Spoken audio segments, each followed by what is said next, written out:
बिस्मिल्लाहिर्रहमानिर्रहीम। जी बच्चों, कैसे हैं आप? जैसा कि आप जानते हैं, हमने फर्स्ट ईयर मैथ्स की बुक को स्टार्ट किया हुआ है। इसके चैप्टर नंबर 1 एक्सरसाइज 1.1 के क्वेश्चन नंबर 1, 2 एंड 3 को मैं सॉल्व कर चुकी हूँ। आज हमने क्वेश्चन नंबर 4, 5 को सॉल्व करना है। क्वेश्चन नंबर 4 में क्या कह रहे हैं? For z belongs to c shows that part इसके दे दिए हैं z plus z bar. Z bar का मतलब आपको पता होगा जेड कॉन्जुगेट, मतलब साइन चेंज कर देना है। इस divided by 2 is equal to real number. ये इसके पार्ट्स हैं, तो ये हमने प्रूव करने हैं। ठीक है, तो ये प्रूव कैसे करेंगे? 1 बाय 1 करके इनको स्टार्ट करते हैं। और स्टार्ट करने से पहले मैं आप लोगों को बता देना चाहती हूँ कि बच्चों, जिन बच्चों ने इस चैनल को सब्सक्राइब नहीं किया तो लाजमी इस चैनल को सब्सक्राइब कर लें, क्योंकि इस चैनल पर इस वीडियो के थ्रू आप लोगों को फर्स्ट ईयर के तमाम मैथ्स के लेक्चर्स डेली अपलोड हो रहे हैं, आपको मिलते रहेंगे। केमिस्ट्री के भी लेक्चर्स अपलोड हो रहे हैं, उनकी मतलब भी इन्फॉर्मेशन आपको मिलती रहेगी इसी चैनल पर। 9th क्लास के बच्चे, जो बच्चे हैं 9th क्लास के लेक्चर्स सुनना चाह रहे हैं, देखना चाह रहे हैं, 9th फिजिक्स 9th मैथ्स मेरा सब्जेक्ट है, उसके मतलब भी लेक्चर्स हम अपलोड कर रहे हैं। तो आप लोग लाजमी सब्सक्राइब कर लें, लाइक कर लें और शेयर करें अपने दोस्तों के साथ, अपने कॉलेज फ्रेंड्स जितने भी हैं। आप लोगों को अगर समझ आ रही तो लाजमी शेयर करें और बेल आइकन का बटन प्रेस कर लें, ताकि हर आने वाली वीडियो आपको टाइम से मिलती रहे। पार्ट 1 में हमने क्या करना है? हमारे पास पार्ट 1 में उन्होंने कहा है z plus z bar is divided by 2। उसका आंसर रियल आना चाहिए। अब कम्प्लेक्स नंबर्स हमारे पास जो पता है आपको क्या होते हैं, वो इमेजिनरी पार्ट्स में होते हैं, आयोटा की फॉर्म में होते हैं। तो सोल्यूशन में हम क्या करेंगे? Let z is equal to a plus b iota, या आयोटा भी कर ले। ठीक है, कुछ भी कर ले, एक्स वाई भी कर सकते हैं, एम एन भी कर सकते हैं, आपकी मर्जी है। और उसका कॉन्जुगेट जब लेंगे हम तो वो क्या आ जाता है हमारे पास? a माइनस, जो प्लस वाला साइन है आयोटा का, वो किस में चेंज हो जाता है? माइनस में कन्वर्ट हो जाता है। ठीक है, अब उन्होंने क्या कहा था? z plus z bar divided by 2। तो हम इस फॉर्मूले के अंदर इन वैल्यूज को पुट कर लेते हैं। z plus z bar divided by 2 is equal to, z की वैल्यू मेरे पास क्या दी हुई है? a प्लस आयोटा b, और इसकी वैल्यू क्या दी हुई है? Plus a minus iota b divided by 2। ये नेगेटिव ये पॉजिटिव आपस में कट गए, हमारे पास वैल्यू क्या रहेगी? a की, तो जो के होता है 1 प्लस 1 क्या हो जाता है? 2a divided by 2। 2 ऊपर नीचे कट गया, तो हमारे पास z की वैल्यू क्या आ रही है? z plus z bar divided by 2 is equal to a। a हमारे पास क्या है? रियल नंबर है। ठीक है, रियल नंबर। तो हम ये लिख सकते हैं which is equal to R E, real number. Thus नजर आ गया होगा, थस प्रूफ्ड। ठीक है, सिंपल सी चीज़ से आप कोई भी चीज़ को लेट कर लें, उनकी वैल्यू को ऐड किया और उसका कॉन्जुगेट लिया। जब फॉर्मूले के अंदर वैल्यूज को पुट किया, प्लस का साइन था, तो क्या हुआ? नेगेटिव वैल्यूज आपस में कट गई है। इन दोनों को ऐड करने से हमारे पास 2a आ रहा था, ऊपर नीचे 2a कट गया, तो हमारे पास रियल पार्ट बच गया। रियल पार्ट वो होता है जिसके साथ आयोटा नहीं होता। सिंपल सी चीज़ है। ठीक है, तो इससे क्या प्रूव हो गया कि ये जो स्टेटमेंट थी ये सही कह रही है। पार्ट 2 की तरफ चलते हैं। सेकंड पार्ट उन्होंने दिया है नेगेटिव साइन के साथ, सेम काम वही है, पर यहाँ पे क्या है? माइनस साइन है। तो हम लेट कर लेते हैं, let z is equal to a plus iota b, z conjugate is equal to a minus iota b। ठीक है, अब फॉर्मूले के अंदर हम वैल्यूज को पुट कर लेते हैं। z minus z bar divided by 2 is equal to a plus iota b minus, अब ब्रैकेट के अंदर लिख लेंगे क्योंकि माइनस साइन आ गया है। माइनस साइन आने की वजह से क्या हो जाता है? वैल्यूज के साइन चेंज हो जाते हैं। ठीक है, a plus iota b plus minus minus a plus minus minus plus iota b divided by 2। ये a और ये a तो कट गया। आयोटा b जिसके साथ कुछ नहीं होता उसके साथ 1 होता है, तो क्या लिख दिया जाएगा यहाँ पे? 2 आयोटा b ओवर 2। 2 के साथ कट गया। ठीक है, तो आयोटा b आ गया। तो आयोटा b क्या है?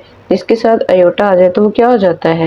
वो हमारा इमेजिनरी पार्ट हो जाता है। ठीक है, तो इस तरह हमारे पास क्या हो जाएगा? एक चीज़ रह गई, यहाँ पे आयोटा था, अब आयोटा की वजह से यहाँ पे भी आयोटा आ गया और यहाँ पर भी आ गया, यहाँ पे भी आ गया, ये आयोटा भी कट जाएगा तो इसके साथ b ख़त्म हो गया है। ठीक है, तो क्या हो जाएगा कि ये हमारे पास b जो है वो क्या है, इस टाइम इमेजिनरी पार्ट है किसका, आयोटा का। ठीक है, आयोटा का ना भी कट करें तो इसका मतलब क्या है कि वो उसके साथ है, थस प्रूव्ड। कंफ्यूज नहीं होना बच्चों, अगर आप लोग यहाँ पे 2 आयोटा b को नहीं कट करते तो हमारे पास 2 आयोटा को नहीं कट करते तो b उसका क्या है, इमेजिनरी पार्ट ही है ना आयोटा के साथ। तो वही चीज़ हमने प्रूव करनी थी, वही चीज़ हमने एक्सप्लेन करनी है। ठीक है, सी में क्या कह रहे हैं कि डिटर्मिनेंट ऑफ z का square is equal to z dot multiply by z conjugate. अब हम लेफ्ट हैंड साइड और राइट हैंड साइड को लेते हुए ना इसको सॉल्व करते हैं। ठीक है, तो हमारे पास सबसे पहले तो लेफ्ट हैंड साइड है ये चीज़। अब हम लेट कर लेते हैं, let z is equal to a plus iota b। ठीक है, अब इसका जब कॉन्जुगेट लेंगे तो कॉन्जुगेट कैसे आता है, z conjugate is equal to sign change हो जाता है। ठीक है, a माइनस आयोटा b। अब नेक्स्ट स्टेप में हमने क्या करना है कि उन्होंने क्या कहा है कि इसका z का आपने क्या फाइंड करना है, डिटर्मिनेंट फाइंड करना है। Determinant of z is equal to square root of a square plus b square. ये तो आप लोगों को फॉर्मूला टाइप है, ये याद करना होगा कि आपके पास जो टर्म यहाँ पर है और जो टर्म यहाँ पर है उसका आपने स्क्वायर ले लेना है प्लस साइन के साथ। ठीक है, ये सिंपल सी चीज़ है, आयोटा नहीं आएगा। अब हमने नेक्स्ट स्टेप में क्या करना है, उसका स्क्वायर लेना है। जब इस वैल्यू का हमने स्क्वायर लिया a square plus b square, तो यहाँ से क्या होगा, स्क्वायर स्क्वायर रूट के साथ कट गया तो हमारे पास वैल्यू क्या आ जाएगी, a square plus b square. ये हमारे पास अभी इक्वेशन 1 का नाम ले लेते हैं। ठीक है, क्योंकि हमने अभी लेफ्ट हैंड साइड सॉल्व की है, अब हम करते हैं right hand solve. Right hand side हमारे पास क्या दी हुई है, z डॉट z कॉन्जुगेट। अब z की वैल्यू और z कॉन्जुगेट की वैल्यू हम ऑलरेडी सॉल्व फाइंड कर चुके हैं। ठीक है, सिंपल हम इन दोनों वैल्यूज को क्या करेंगे, मल्टीप्लाई कर लेते हैं। तो a plus iota b, a minus iota b। अब a को a के साथ किया तो a स्क्वायर, a को इसके साथ किया तो माइनस आयोटा a b। फिर इस टर्म ने जब इसके साथ होना है तो a आयोटा a b।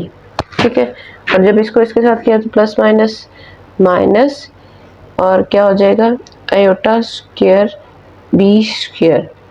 ठीक हो गया, ये प्लस और ये माइनस टर्म तो आपस में कट गए। अब ठीक है, यहाँ से a square minus iota square b square बच गया। आप लोगों को ये बात मैंने शुरू में एक्सप्लेन की थी इंट्रोडक्शन में, आयोटा स्क्वायर किसके इक्वल होता है, -1 के। तो यहाँ पे हमने आयोटा स्क्वायर की वैल्यू क्या पुट कर देनी है, -1 पुट कर देनी है। तो ये माइनस और ये माइनस क्या हो जाएगा, a square plus b square हो जाएगा। ठीक है, तो फ्रॉम इक्वेशन 1 एंड 2, इक्वेशन 1 में भी हमारी वैल्यू किसके इक्वल आ रही है, a square plus b square के, और यहाँ से भी क्या हमारी वैल्यू आ रही है, a square plus b square. From equation 1 and 2 determinant of a z square is equal to z dot z conjugate proved. ठीक है, इसी के साथ हमारा क्वेश्चन नंबर 4 भी कंप्लीट हो गया है। सिंपल सा था, हमने क्या करना था, वैल्यूज़ को लेट करते हुए उसको सॉल्व करते हुए, किसी में इमेजिनरी पार्ट किसी में रियल पार्ट, और इन दी एंड ये मैं प्रूव करने के लिए कह दिया था लेफ्ट हैंड साइड को राइट हैंड साइड की इक्वल लेकर आना है, तो हमने वो प्रूव करके दे दिया है। क्वेश्चन नंबर 5 है, if this z is equal to z1 is equal to this, z2 this and z3 is equal to this, then express. ये चीज़ हमें सॉल्व करनी है। ठीक है, फाइंड करनी है, सॉल्व करनी है, जो मर्जी कर लें आप लोग। ये वैल्यूज हमारे पास दे दी है तो चलिए इस चीज़ को सॉल्व करते हैं और in the form of this लेकर आते हैं। जी बच्चों, z1 z2 z3 की वैल्यू दी हुई है, हमने सॉल्व क्या करना है, z1 का कॉन्जुगेट को मल्टीप्लाई करना है z3 के कॉन्जुगेट के साथ। तो सबसे पहले इसका और इसका कॉन्जुगेट फाइंड कर लेते हैं। z1 की हमारे पास वैल्यू क्या दी हुई है, सोल्यूशन लिख लें। z1 is equal to 2 plus iota तो इसका कॉन्जुगेट हमारे पास क्या आ जाएगा 2 माइनस आयोटा।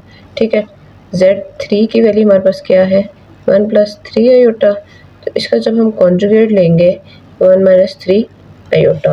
अब इन दो वैल्यूज को हमने मल्टीप्लाई करना है, डॉट का मतलब मल्टीप्लिकेशन है, और डिवाइड करना है Z2 की वैल्यू के साथ। तो 2 minus iota 1 minus 3 iota divided by 3 minus 2 iota. अब इन वैल्यूज को जब मल्टीप्लाई करेंगे तो 2 को 1 के साथ मल्टीप्लाई किया तो 2 1s are 2, 2 3s are 6 iota plus minus minus. ठीक है, पहले 2 मैंने इस चीज़ को छोड़ दिया है, माइनस 6 को मतलब माइनस आयोटा को, 2 को इन दोनों वैल्यूज के साथ सबसे पहले मल्टीप्लाई किया। अब मैं क्या करूँगी 2 को छोड़ दूंगी, माइनस आयोटा को इसके साथ मल्टीप्लाई करूँगी, minus iota 1s are minus iota minus minus plus 3 1s are 3 iota को आयोटा के साथ मल्टीप्लाई किया तो आयोटा स्क्वायर हो गया। जिसके साथ कुछ नहीं होता उसके साथ 1 होता है। कांस्टेंट ने आपस में मल्टीप्लाई करना है और ये कह रहे हैं आयोटा ने आयोटा के साथ ही मल्टीप्लाई होना है। Divided by 3 minus 2 iota. अभी ये सेम वैसे का वैसे ही साथ चलेगा। यहाँ पे आयोटा स्क्वायर की हम वैल्यू को पुट कर देते हैं और इन दोनों को सॉल्व कर लेते हैं। 2 plus minus minus 6 minus 1 7 iota sine of greater value minus का प्लस 3 आयोटा स्क्वायर की वैल्यू क्या होती है -1, साथ में लिख भी ले। ठीक है, वो हमने पुट कर दी है। नीचे वैसे के वैसे ही 3 माइनस 2 आयोटा रह जाएगा। अब 2 minus 7 iota plus minus minus 3 over 3 minus 2 iota. अब इन दोनों को सॉल्व करते हैं तो क्या हो जाएगा plus minus minus 3 minus 2 1 sign of greater value minus का -7 आयोटा ओवर 3 माइनस, अब नज़र आ गया, दोबारा से बता देती हूँ, plus minus minus 3 minus 2 1 sign of greater value क्या था माइनस का, तो इसलिए माइनस आ गया। ये -7 आयोटा साथ वैसे का वैसे ही है 2 आयोटा। ठीक है, अब ये नहीं कहना कि यहाँ पे यहाँ तक सॉल्व हो जाता। आपको याद होगा कि डिवीजन से भी हमने ख़त्म करना होता है। डिवीजन से कैसे ख़त्म करते थे हम वैल्यू को बाय रैशनलाइजेशन।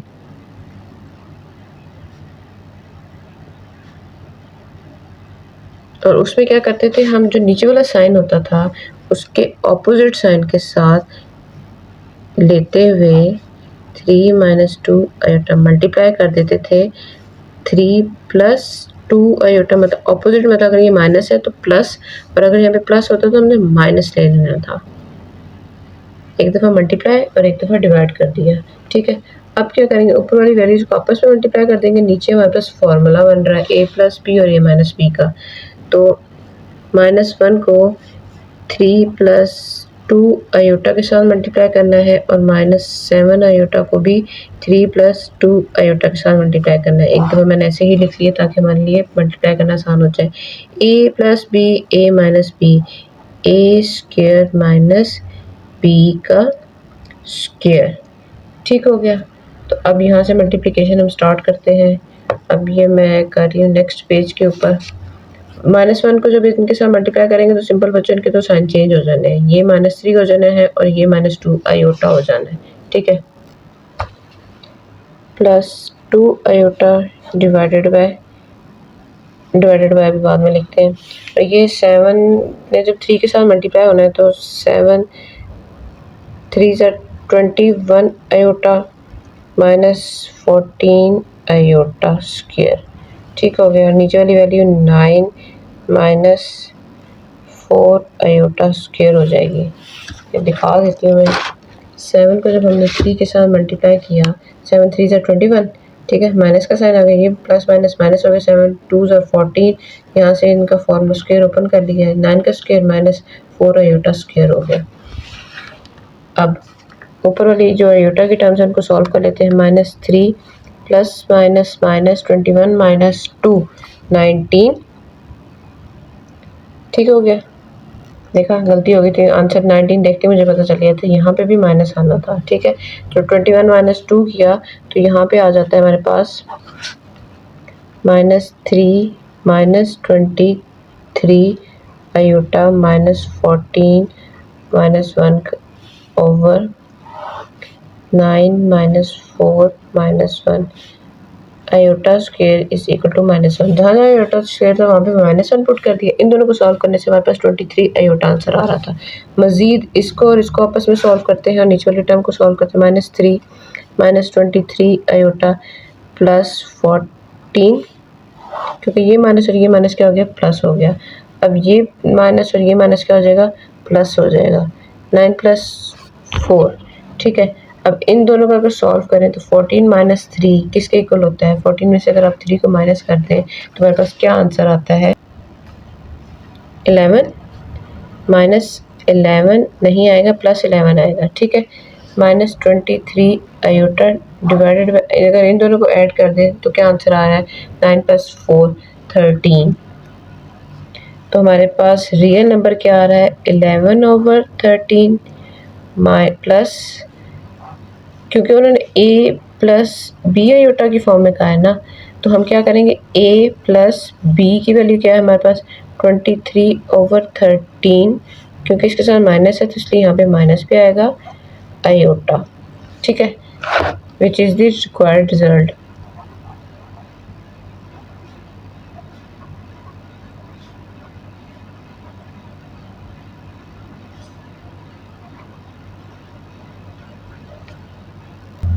सिंपल बच्चों, इस क्वेश्चन में हमने क्या किया है, ये दो वैल्यूज़ हमारे पास दी हुई थी जिनको मल्टीप्लाई करते हुए डिवाइड करना था तीसरी टर्म के साथ। इसका कॉन्जुगेट लिया, इसका कॉन्जुगेट लिया, उन दोनों की वैल्यूज़ को हमने कर दिया मल्टीप्लाई करने के बाद यहाँ तक हमने सॉल्व कर लिया।